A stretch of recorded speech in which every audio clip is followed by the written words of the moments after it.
Okay, hello guys. You're welcome to AA Science Tutorials channel. Um, want to talk about today's topic. We're going to be talking about atomic structure. Atomic structure. But before we dive into the full details of atomic structure, I would like to highlight some questions that are normally those most likely occurring questions in JAM and A-level questions. Now, if you look at the board, we have questions like 4 questions, and these are the top questions, are like topmost questions on the topic we are going to be treating on atomic structure today in this particular video section. Now, number one is who proposed the Plum-Ponding model of an atom? We have options like D.D. Thomson, Ernest Rutherford, James Chadwick, and Neil Bohr.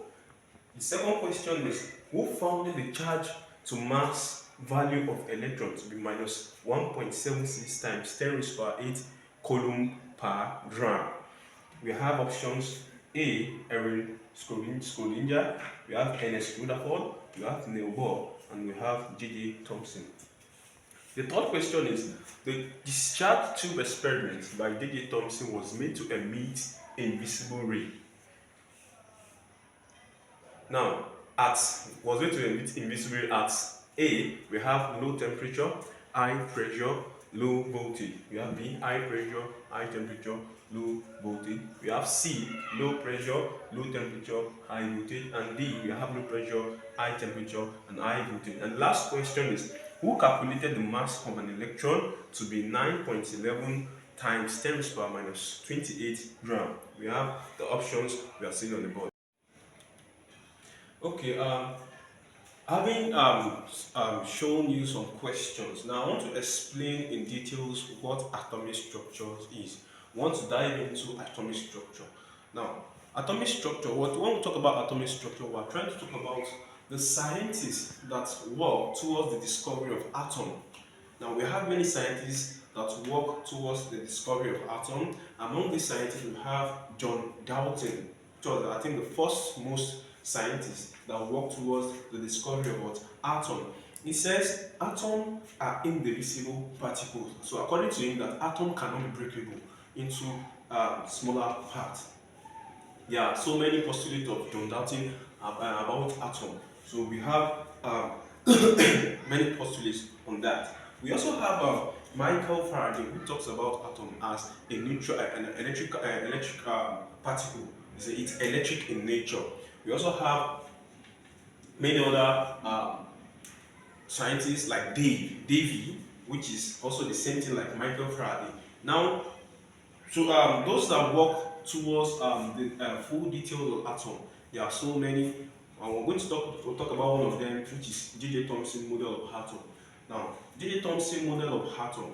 Now, this model of atom is broad a little bit. So we're going to talk about it, and if you check the questions I listed, some of them we are going to be answering that they are related to the questions I listed, so which will help you in answering the question. Now, J.J. Thomson model of atom. If you check the diagram I drew on the board, now this diagram is actually called discharge tube. It's a discharge tube. Now, this discharge tube is a glassware. It's a glass tube that actually in which the gas or the air in it has been evacuated. Now, it's actually a tube that contains 2 electrodes. One of the electrodes contains the cathode electrode, which is the negative electrode, and it contains the anode electrode, which is the positive electrode. This electrode, actually, they are what? Electrode. We know electrode. Electrode are something that can pass that electric, that can transfer electricity from one point from one place to another, which is an electrode. Now, it uses this electrode in this discharge tube. It connected these 2 electrodes to a battery cell. Now, this battery cell, it has a high voltage. Don't forget, it's very, very important to know that when it connected these 2 electrodes to a battery cell at high voltage, one of it is when it connected it at high voltage, the cathode electrode emits an invisible ray. Invisible ray. Now, the emission of this invisible ray was done at high voltage, low pressure, and high temperature. Take note of this, that this emission of invisible ray by this cathode ray, after it connected the two electrode, the anode and the cathode, to a battery cell at high voltage, low pressure and high temperature. Then after that, the cathode ray now emits an invisible ray that passes through the anode cathode. It passes through a anode cathode through a particular hole in this anode. You can see from the diagram, the invisible ray passes through the anode, through and through like that. Now, in this particular discharge tube, when you place a metal plate, a positive metal plate and a negative metal plate at magnetic field, when you place a positive metal plate and a negative metal plate at a magnetic field, in a magnetic field, now this particular invisible ray, now it is called, in another word, called cathode ray, because when we connected these two electrodes into to this battery, the cathode ray emitted this invisible ray. Now that's what actually brought about the cathode ray. Now I want to talk about what that cathode ray. Now, what are the features, the characteristics? Now, when this cathode ray emits an invisible ray, when you place a metal plate with positive plate and negative plate at magnetic field, when you on the magnetic field, now listen very carefully. When you on this magnetic field and at electromagnetic field, an electromagnetic field is a field that has both the electric field and the magnetic field. Now at electromagnetic field, now when you on the magnetic field and off the electric field, get it? I'll come again with that. When you on the magnetic field and off the electric field, now this ray will diverge to this C. To divert to this C. That is when the magnetic field is on and the electric field is off. It will divert to the what? To what? To the C at this fluorescence. Are you following? At the same time, when you on the electric field and off the magnetic field, the ray will divert to A. I'll come again. When you on the electric field and off the magnetic field, the ray will divert to A. Now, this shows that when it diverts to A, we know that this particular ray, it actually has a particle. It's a charged particle. It's not an ordinary particle. It's a charge, but it's not a neutral particle. It's a charged particle.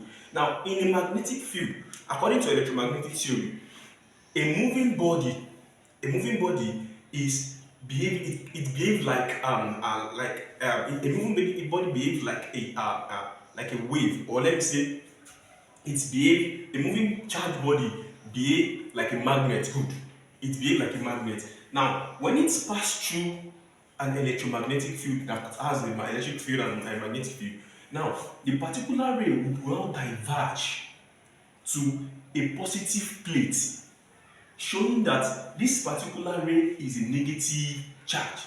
I'll come again with that. Now, when you place a moving ray, this particular moving ray now, we said according to electromagnetic theory, we said a moving ray or a moving charge body is behaving like what? Is behaving like a magnet. Now, when this magnet is passing through a magnetic field, now it will divert that particular ray to a positive charge plate. Or let's say when it diverges it to a positive plate, it shows that the particular plate or the particular ray is a negative charge. And conversely, if it is diverting or is being attracted by this positive plate, definitely it will repel, this negative plate will repel. So it's showing that like charges repel while unlike charges attract. This particular ray is negative. That is why this plate, negative plate, is repelling it, while the positive plate is what? Attracting it. Now from this model, this discharge tube, Thomson was able to deduce some theories. Now according to his postulate, from the knowledge of discharge tube, he was able to say that cathode ray move in a straight line normal to a cathode.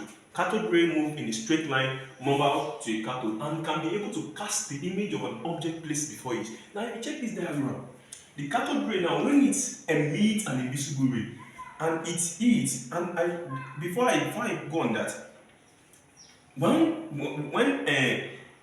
we have an electromagnetic field here now. When the magnetic field now it is on, and at the same time the electric field is on now. Now this particular ray will be neutralized to the middle. It won't divert to A or B. It will neutralize to the middle. That means when the magnetic and the electric field is on or off at the same time, it will neutralize to the middle. Now, when it's being struck this fluorescent, yeah. Now the fluorescent now will be forced to emit the light. Probably let's say this fluorescent is white light or is a red light. So the ray will force that the fluorescent to emit the shadow or what it's being coated, what is being coated in it. Maybe a red coated fluorescent or a white coated fluorescent. It will emit that fluorescence, make it emit the color it's being coated with. Now it says cathode ray move in a straight line normal to the cathode and can cast the image of an object placed before it. I've explained that when this ray is being when an image is being placed before you to cast the image of that. I mean that's a typical example of the fluorescence being placed before this ray. Another one is this ray. The ray possess kinetic energy and can make a mechanical paddle in motion. Can set it on motion. Can make it move.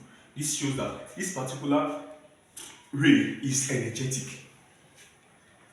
Because when we say something is carrying, it's not neutral, it's carrying the charge, meaning that it's something that is energetic. Now, another one is cathode ray is a negative charge according to this discharge tube or the knowledge of what J. Thomson on this discharge tube experiment. Cathode ray is a negative charge which is attracted by a positive plate and repelled by what? A negative plate. Just like what we explained, that this ray is actually what? A negatively charged ray, because when it's being emitted and passed through the anode electrode, it is being attracted by a positive plate, showing that this particular ray is negatively charged. Then also, and when we say negatively charged substance, we are referring to what? Electron.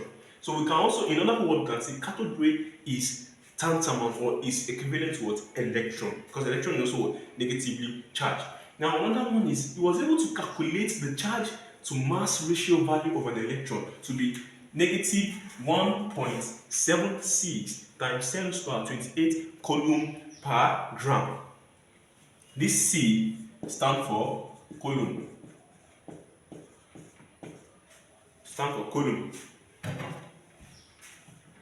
Yeah, it stands for coulomb. Now note that this particular value was actually discovered by J. Thomson. Note that. Now, in a summary, what J. Thomson said and what is he discussed about atom? He said an atom is a spherical substance that contains a negative charged electron around it or inside it. Now, this is equally called the plum pudding model of an atom, which is actually what was proposed by J. Thomson. The plum pudding model of an atom, which is proposed by J. Thomson. So the actors who proposed the plum pudding model of an atom, it is who? J. Thomson.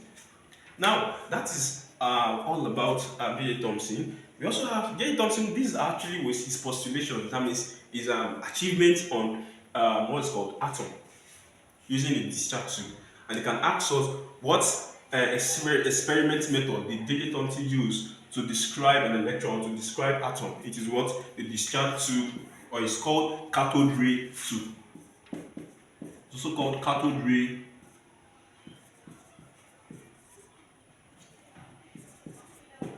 tube. So if it's not called discharge tube, it can also be called cathode ray tube, in case you find any of them in the options. Now, as far as it has what's called success, achievement, it also have limitation. That is all scientists. That's all scientists that want to have that.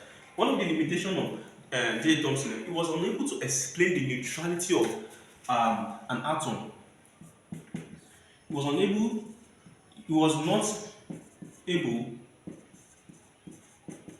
to explain the neutrality of an atom. That's one of his limitations. the neutrality of an atom.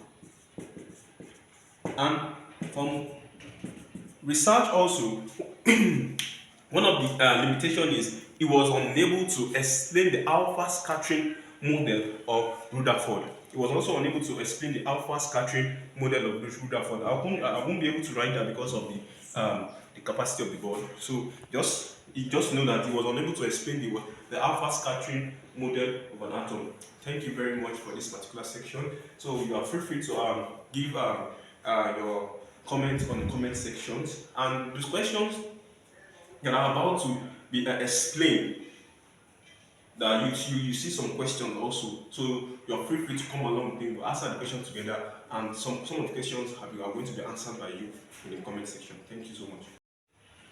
Okay, now back to our questions and sections.